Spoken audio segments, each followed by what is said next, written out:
In this presentation, we will discuss our plan for entering transactions from the bank statement into the QuickBooks system into the bank register or the check register within QuickBooks Online. For more accounting information and accounting courses, visit our website at accountinginstruction.info. This will be our mock bank statement. We're going to go through the bank statement and look at the components of the bank statement, which we're probably familiar with, but then we want to think about our strategy and how this will work, how we can enter this data in most effectively and efficiently, what the system then will do with it, and what we need to know, some of the kind of pitfalls or problems that can come up as we're entering data from the bank statement into the QuickBooks system. So this is going to be a mock bank statement. It's going to have a beginning balance. It's going to have the additions, the withdrawals, or the decreases, the money going out, and then the ending balance. This is going to be the summary we will typically see on a bank statement. And then, of course, we will have the detail down below of the additions and the subtractions. First thing we want to note is that we're going to have this beginning balance. That's the first thing we're going to have to deal with. Whenever we start a new company file, they probably started the bank account before we started the QuickBooks file, and therefore we're not going to have the first transaction possibly in the first bank statement. So that's okay. We got to start somewhere. We got to say, okay, if the business was running before this, or if not, if there was just money in the checking account before this, we've got to draw the line at this point in time going forward, entering the balance into the system at this time, saying, hey, at this point going forward, in our case, January 1st, we're going to say that we have the books in this system. If you want to know what happened to this $15,000 prior to that, how they got to that point in time, you're going to have to go to whatever bookkeeping system was used before this point in time. So whatever date that happens to be, when we start entering data into our QuickBooks system, we need to determine that. We need to determine these are going to be the books from here going forward, whether it be a new business or an old business that's now being transferred to the QuickBooks file, and all the prior data is going to have to be the responsibility of whatever prior QuickBooks system or whatever system prior to this was used, what system probably prior to the use of QuickBooks. Then we have the detail. This is what we are, of course, going to enter into the system. We have the deposits on the left. So this adding up to all those deposits to that additional deposit here, and then the checks and other outflows on this side. We're going to have a lot of checks here, but just note that the same would be the case if we had other types of outflows, such as just electronic transfers and whatnot. We'll discuss those in a future presentation. But just note, of course, that adds up to the $49.87. There's the $49.87, and here's the total. So our goal here is we're going to have to enter this beginning balance somehow, which will be some form of deposit. So we'll enter that. We'll discuss how to do that. And then we're going to deal with the additions now, the additions. Now note that our goal here is to have a checking account that all the additions, all these deposits are business related. That's the first thing we want to do. If we're dealing with a client that has both business and personal in the checking account, we could still deal with it. Or if that's our situation in our books, we could still deal with it, but it's more difficult. It's going to be more difficult for us to then kind of weed out the business and the non-business information. We'll discuss a few of those options or those problems. They don't happen as much on the deposit side as they do on the check side, the outflows. It's a lot more difficult, in other words, to break out the things you spend money on between business and personal than it is to say what the deposits are being business and personal, because all of our deposits might be just business deposits, right? All the stuff going out could be business and personal. So we'll discuss that issue a bit more when we get to this side of things. What happens when we have outflows typically that are not business related? On the deposit side, we're going to say it's oftentimes the case that people are pretty good at that they're going to be all business related deposits.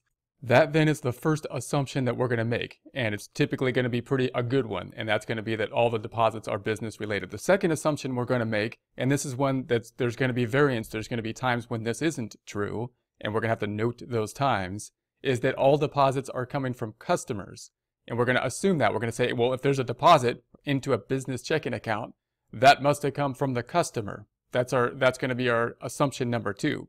Now, you might be saying, hey, there's going to be times when the deposit didn't come from the customer. Maybe I needed to just put money into the account so that it had money in the account as the owner. Well, that could well be the case, and that's often the case when we first start the business.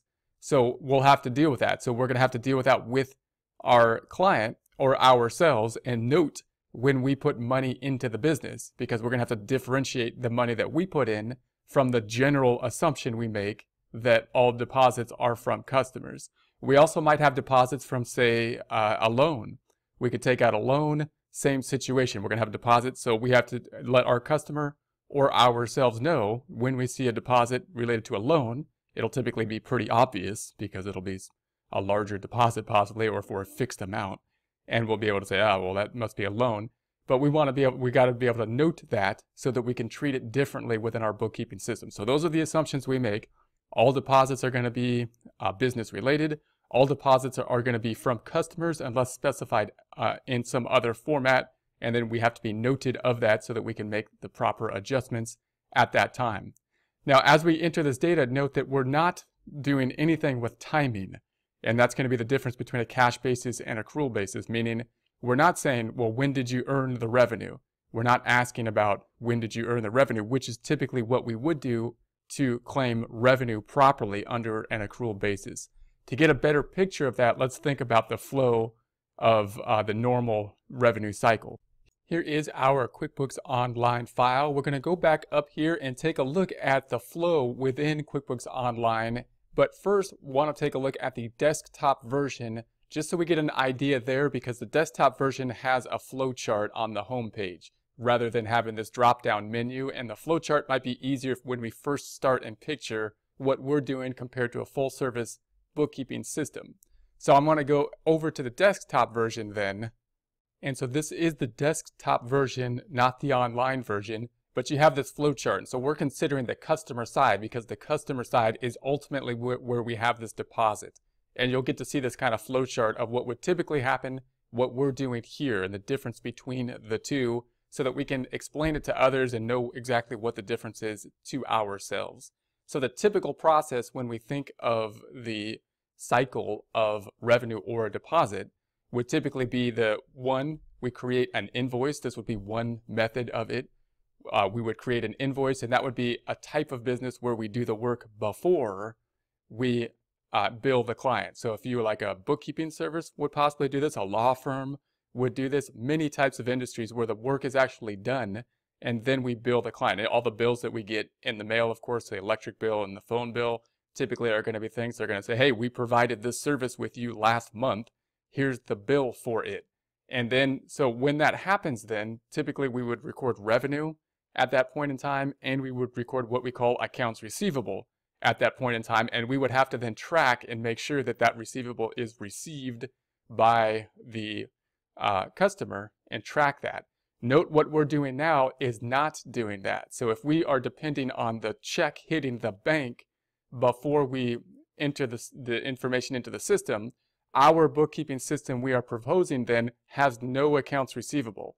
If we were dealing with a type of industry that needs to track accounts receivable, then they're going to have to do it outside of the bookkeeping system. We're just kind of putting it in on the cash basis. Or we're going to have to deal with clients that don't need to track accounts receivable, at least not within the bookkeeping system, because we're not doing that. We're waiting until it hits the bank, which isn't at the point of the invoice. Typically under QuickBooks, then we would then have a receive payment, which is we would receive payment, get the check in hand, and then we would deposit it into the bank account. So under that type of system, notice we're only recording over here. And that means we're recording the revenue late on an accrual basis because we're on a cash basis. We're waiting until we get the cash way over here, not when we actually finish the work, not when, if we were with the utility company, not when we provided the utility service, not when we provided the bookkeeping, but way over here when we actually got the money. So that's going to be the difference here. And the main problem is the thing that the client might want, or we have to make specific, is that we're not tracking accounts receivable. That's the main difference on that component. We're just waiting until it hits the bank, and if it doesn't hit the bank, if you just get the money and you spend it, then we're not going to have it in revenue. So you got to have, everything's got to go through the bank. On the deposit side, that's when we see it. We're completely reliant on the bank as opposed to full service bookkeeping, which is the case where we record the invoice when we do the work. The other kind of flow that could happen is maybe if you're a restaurant or a food truck service or something like that, where we always get paid at the same point in time. So if we always get paid at the same point in time as the point when we do the work, then typically we record a sales receipt, and that would put money into the checking account or into the undeposited funds usually, and then it would put it into the revenue would be the two things that would be affected. Now, usually we take all that money at the end of the day and then go and deposit it into the bank. So the only difference between a sales receipt and what we are doing is that the deposits that we typically get during the day, usually we group those together and go to the bank at the end of the day and we deposit them in a lump sum. And so the revenue here then would be recorded by customer this way. If we were doing full service, we would be recording the revenue by customer as we get the revenue and then depositing it into the bank grouped together in accordance with the deposit. So we here, of course, are skipping this section. We're not going through undeposited funds. We're just going right to the deposit into the bank. So what does that mean for the customer? It means that our client, or for our bookkeeping, it means that we're not tracking the customers in our QuickBooks system as we would under this system. Under this system, we would create a sales receipt or an invoice, and the invoice would then tell us, we can run a report and say, hey, these customers are the customers that paid us this amount of money. We can not only track the receivable report as with the invoice, but also the sales report, like which customers we earned revenue from. But if we're just waiting till it hits the bank at the end of the month, then of course we don't have that detail, because this deposit at the end of the month, when it actually goes into the bank, might be multiple customer checks that we put together and deposited at one time. So we don't have that detail as well under our system. We're just recording the revenue. We'll be able to record revenue, but we won't be able to break out accounts receivable if we need to, and we're not really breaking out who gave us the money. We're just assuming it was a customer and therefore should be revenue. And so that's the detail that we're losing. If they want to track, of course, they're going to want to track who their customers are. And so you're going to want to have to do that outside the system if you're going to be dependent on a cash basis system such as this. Otherwise, the receiving money at the same point in time is very similar to what we're doing, because that's basically a cash basis system. Now, the other system that could happen that's more rare is that we receive money before we do the work. And that's becoming more common, but it's still an unusual kind of type of industry. For example, a newspaper gets paid before they provide the newspaper. Or if we have a concert, we get paid before we provide the concert. Now, typically under an accrual method under that system, we would have to record the deposit when we get the money, but we shouldn't record the revenue until a later point in time. So typically we would record the deposit and increase a liability undeposited funds or something like that. And then when we provided the concert, the newspaper, the magazines, we would then take it out of the liability and record it as revenue. Once again, we're not going to do that. If we were to have a concert, we're going to say, well, we got the money even though we didn't provide the concert, and we're going to record revenue at that time because that's when the money's going to hit the bank. Whenever it hits the bank, that's when we're going to record it. So it's important to kind of still understand what type of industry you're in, what kind of industry you're dealing with. Do they do the work before, at the same time, or after they actually get the money? And then be able to explain what it is we are giving and what it is that the detail that we're not doing by going to a straight cash basis system, recording deposits just when it hits the bank. Now, if we look at this in the QuickBooks Online system, we can see this kind of same flow idea. We'll go into QuickBooks Online and then hit this plus item up top. This is where the transactions will happen. So here's our list of transactions. Now, we're not going to even deal with this most of the time because we're not going to be entering these transactions. We're going straight to the register. That's all we're going to do. But if you think of the flow of it, that same flow chart would be right here, right? We'd have an invoice, and then we would receive the payment, and then we would make the deposit into the bank. So it's a little bit less easy to see the flow here, but it's the same process. All the same items are, of course, in the online bookkeeping system and on ground. And then if we were to just have a sales receipt, we'd have the sales receipt and then deposit into the bank. What we're going to do is basically skip the invoice, sales receipt, and receive payment and go straight to the deposit, and typically go straight to the deposit not by going here, but going directly to the register. And that's going to go, so we're going to say I'm going to go right to the source here. I'm going to go to the accounts down below. Now, if you haven't gone in here, you're going to want to, there'll be a little green icon to say, look at your chart of accounts. We're in the chart of accounts tab up top, and this is going to be our chart of accounts. Now, the first thing we're going to have to set up, this is a generic, very generic chart of accounts, but it's a good base point that QuickBooks Online starts us off with. And you can see what it has here. These accounts up top are going to be in order. It's going to be in order by type. And you can think of it generally as assets, liabilities, equity, or the balance sheet accounts. So, and then it goes into the income statement accounts, income and expenses. Income, revenue, another word for income, income and expenses. So it's usually in order by type. You can order it by name or something like that as well, but it's really good to get used to it being ordered by type, because that's going to be really important for us to enter the correct type when we have new account names. Now, the first thing we're going to need to do is enter the checking account, because we have no checking account. So we're going to set up the checking account, and as we do, we also have to think about that beginning balance, that $15,000. To set up a new account, we're going to go up top to this green item. We're just going to say new, and we'll say the new item. It will be a bank account. If you select this first drop down, you can have the types. This is the account type that we're talking about. Really important that we're going to have the account type, and this will be a bank account, which is going to be an asset type of account. So within assets, liabilities, equity, the balance sheet, then the income statement, revenue, and expense, we'll have more specific accounts, and these are going to allow QuickBooks to have special needs to deal with the special needs of something that's a bank account, as opposed to special needs of something that's going to be like an accounts receivable. And then we have the detail type of account. We're going to say it's going to be a checking account. Now, we could change the name up top for a different type of a checking account. We might want to have, if we have multiple checking accounts, we might want to put like an account number next to it, or like the last 4 digits of the account number, because that's really the part of the account number that will differentiate one account from another. Just realize that when you do this, as you run reports, this is what's going to show on the reports as well.